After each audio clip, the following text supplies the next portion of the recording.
السلام عليكم. إدارة الجمارك باعتبارها أول جهاز يعمل على حماية الاقتصاد الوطني، نعم. تقوم بمكافحة كل الجرائم الاقتصادية من جهة، ومنح كل التسهيلات والامتيازات الجمركية لكافة المتعاملين الاقتصاديين من جهة أخرى. ففي مجال استيراد البضائع تعمل إدارة الجمارك على المساهمة في تنفيذ المخطط الاقتصادي الجديد للجمارك من خلال منح هذه التسهيلات الرامية إلى ترقية النشاط الاقتصادي الوطني. نعم. فمن الجانب العملياتي وتنفيذا لتعليمات السلطات العليا، يتم العمل على مستوى المكاتب الجمركية بنظام 7 أيام على 7 أيام و24 ساعة على 24 ساعة. يعني أي متعامل اقتصادي بإمكانه جمركة بضاعته سواء خلال أيام العمل العادية، عطلة الأسبوع، أو خلال ليلا ونهارا. كذلك تقوم إدارة الجمارك بتأمين سلسلة تمويل السوق الوطنية بالبضائع الواسعة الاستهلاك، وكذلك مدخلات العملية الإنتاجية في الجزائر. ومن خلال ومن هذه التسهيلات نذكر إخضاع استفادة المتعاملين الاقتصاديين من الرواق الأخضر، خاصة بالنسبة للمتعاملين الاقتصاديين المعتمدين من طرف إدارة الجمارك. يعني جمركة البضاعة هنا إخضاعها إلى المراقبة المادية. كذلك إخضاع البضائع إلى جهاز سكانر بدل المراقبة العيني، وهذا طبعا في إطار القانون والتنظيم المعمول به. كذلك إمكانية إجراء التصريح المبسط والتقديري، كذلك إمكانية مباشرة إجراءات الجمركة حتى قبل إحضار البضائع. وبالنسبة لبعض المتعاملين إمكانية جمركة البضائع انطلاقا من محل المتعامل الاقتصادي المعتمد. هذه بالنسبة للتسهيلات العامة. كذلك بالنسبة لمجال التصدير، بالنسبة لدور الجمارك في ترقية الصادرات خارج المحروقات، فإدارة الجمارك على غرار باقي القطاعات اندرجت وانخرطت في مسعى القيادة العليا للبلاد الرامية إلى ترقية الصادرات خارج المحروقات وتحقيق التنوع الاقتصادي والتخلص تدريجيا من التبعية للقطاع النفطي في الجزائر. فبالنسبة للتسهيلات الممنوحة لتسريع وتيرة وعمليات التصدير، أول بدء الأمر تخفيض آجال جمركة البضائع الموجهة للصادرات. فمثلا إذا كانت هذه البضائع عبارة عن خضر فواكه أو بضائع سريعة التلف، يتم جمركة هذه البضائع في نفس اليوم، وبالنسبة للبضائع الأخرى في أجل يتعدى 48 ساعة. كذلك بالنسبة لمكان الجمركة، يمكن للمصدر أن يقوم بجمركة البضائع سواء على مستوى مكاتب الخروج، على مستوى المراكز الحدودية سواء البرية الجوية أو البحرية، أو على مستوى المكاتب الجمركية الداخلية الأقرب إلى مكان أو إلى مقر نشاطه. كذلك يمكن إعفاء البضائع الموجهة للتصدير من المراقبة عن طريق جهاز سكانر، وهذا بالنسبة للمتعاملين الاقتصاديين المعتمدين. وبالنسبة للبضائع التي تم مراقبتها ماديا أو تم مراقبتها على مستوى المكاتب الجمركية الداخلية، وتم وضع الأختام الجمركية التي تثبت مراقبتها. بالنسبة لإدارة الجمارك، تم مؤخرا سنة 2022 اعتماد ورقة طريق جديدة تتمثل في المخطط الاستراتيجي 2022-2024، والذي تم إعداده من قبل بعد إنشاء أفواج عمل التي قامت بتشخيص وضع المؤسسة والنشاط الجمركي، وتم اعتماد هذا المخطط الاستراتيجي الرامي في مجمله إلى ترقية الأداء الجمركي، يعني تحسين الخدمة الجمركية وترسيخ دور الجمارك باعتبارها الجهاز الأول الذي يقوم بحماية الاقتصاد الوطني.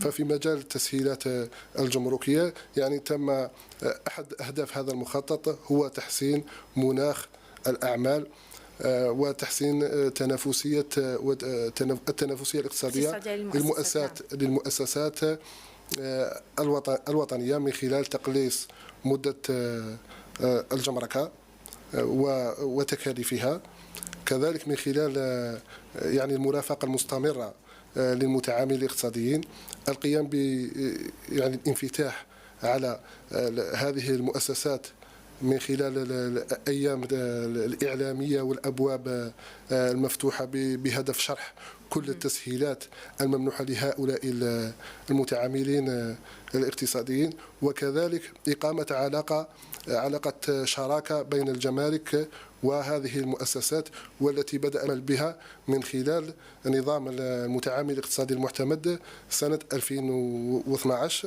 والذي يمكن بعض المتعاملين الاقتصاديين من الحصول على بعض التسهيلات، وهي تسهيلات جد معتبرة، وهذا بعد يعني إجراء تدقيق مسبق يثبت توفر الشروط المطلوبة للاستفادة من هذا النظام. بالنسبة للتنسيق أول حاجة بالنسبة للتنسيق مع مختلف المتدخلين في السلسلة اللوجستية للتجارة الخارجية، يعني يتم العمل على مستوى الشباك الموحد الذي يجمع مختلف الإدارات العمومية المؤطرة لنشاط التجارة الخارجية.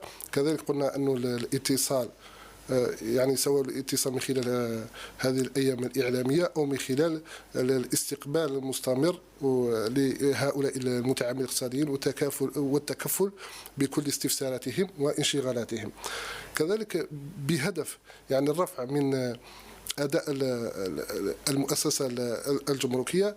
يتم العمل على وضع الرتوشات الأخيرة لإطلاق التجارب الخاصة بالنظام المعلوماتي الجديد، وتم الإعلان عنها خلال اليوم العالمي للجمارك المصادف ل 26 جونفي 2023، وأعطى السيد الوزير الأول إشارة انطلاق يعني تجارب هذا النظام، والذي سيمكن من يعني ترسيخ هذه التسهيلات وتسريع وتيرة الجمركة وإضفاء أكثر شفافية على معاملات التجارة الخارجية. إدارة الجمارك تتولى أيضا تأطير حركة المسافرين من وإلى التراب الوطني، سواء عبر المراكز الحدودية البرية يعني على أو الجوية على مستوى المطار، أو البحرية على مستوى الموانئ. يعني في هذا الإطار يتم منح جملة من التسهيلات خاصة خلال موسم الاصطياف بمناسبة يعني رجوع أفراد الجالية الجزائرية المقيمة بالخارج إلى التراب الوطني لقضاء عطلهم غالبا، حيث يتم منح سندات العبور لدى الجمارك على مستوى البواخر يعني لتسهيل المراقبة على مستوى الموانئ. كذلك يمكن تصريح يعني سحب استمارة التصريح بالعملة الصعبة من الموقع الإلكتروني لإدارة الجمارك. وأثناء المراقبة الجمركية للمسافرين يتم التوفيق بين يعني المراقبة لقمع كل الجرائم المحتمل ارتكابها وفي مقابل منح التسهيلات خاصة بالنسبة للعائلات. يعني بعد صدور المرسوم التنفيذي رقم 2374 المؤرخ في 20 فبراير سنة 2023 يعني والذي وضع حيز التطبيق لأحكام المادة 110 من القانون المالي لسنة 2019 والمعدلة بالمادة 66 من القانون المالي لسنة 2023 والمتعلقة باستيراد سيارات أقل من 3 سنوات. بالنسبة لشروط استيراد هذه السيارات يعني أول الأمر هناك شروط ترتبط بالسيارة في حد ذاتها. يعني السيارات المعنية بالاستيراد في هذه الحالة هي السيارات السياحية والنفعية الكهربائية أو ذات محرك بمقبس وإيقاد شرارة يعني محرك بنزين أو محرك هجين يعني بنزين وكهرباء والتي يعني عند تاريخ وضعها للتصريح بها بعد الاستيراد يعني المدة بين وضع أول وضع للسير والتصريح بها يكون 3 سنوات يعني ما تجاوزش هذه المدة. هذه بالنسبة كذلك يجب أن تكون في حالة سير ألا تكون فيها يعني عيوب كبيرة وفادحة وأن تحترم الشروط ذات الطابع الأمني والبيئي وحتى الشروط التي يفرضها المصنع. هذا بالنسبة للشروط المفروضة على السيارة في حد ذاتها. بالنسبة للأشخاص الذين يمكنهم الاستفادة من هذا الإجراء فهم الأفراد المقيمين، والفرد المقيم هو كل شخص طبيعي مقيم في الجزائر سواء يكون مواطن يعني جزائري مقيم في الجزائر أو الأجانب المقيمين في الجزائر يقومون باستيراد هذه السيارات على حساب عملتهم الصعبة الخاصة ويتم الاستيراد مرة كل 3 سنوات يعني بعد الاستيراد واكتتاب يعني التصريح الجمركي الذي يمكن من استيراد بعد استيراد السيارة عندهم مدة 3 سنوات لا يمكنه استيراد سيارة أخرى في هذا الإطار. هذه بالنسبة للشروط المفروضة على بالنسبة لاستيراد هذه السيارات.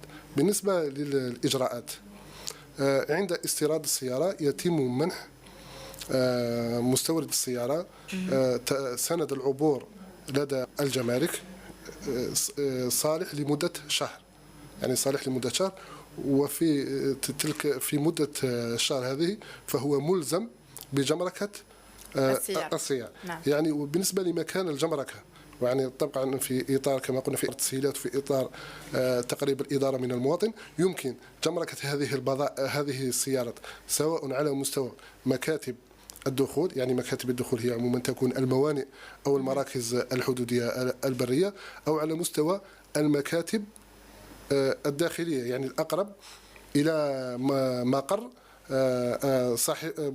صاحب السيارة والذي قام باستيرادها. إذن عند إبداء رغبته في الجمركة عليه بتقديم ملف يعني الملف يتضمن عدة وثائق. الوثيقة الأولى هي نسخة من بطاقة الهوية بالنسبة للمواطن المقيم أو نسخة من بطاقة المقيم بالنسبة للأجانب المقيمين في الجزائر، نسخة من شهادة الإقامة يعني شهادة الإقامة يعني ركزوا على مصطلح شهادة الإقامة وليست بطاقة الإقامة يعني ووثيقة التي تثبت ترقيم السيارة في الخارج أو أي شهادة معادلة لها.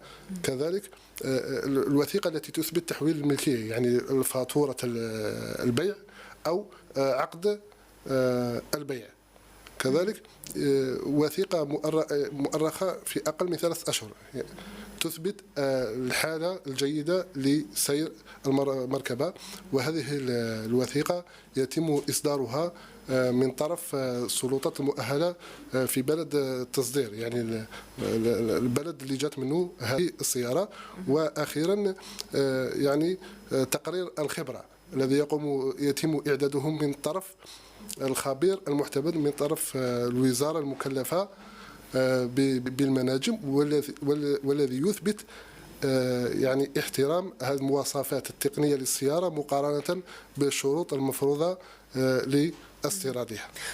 إذا قلنا يعني بعد تقديم هذا الملف الجمركة يقوم بتسديد الحقوق والرسوم الجمركية المستحقة، يعني وقلنا وهذه الحقوق والرسوم الجمركية محددة في المادة 66 من قانون المالية لسنة 2023.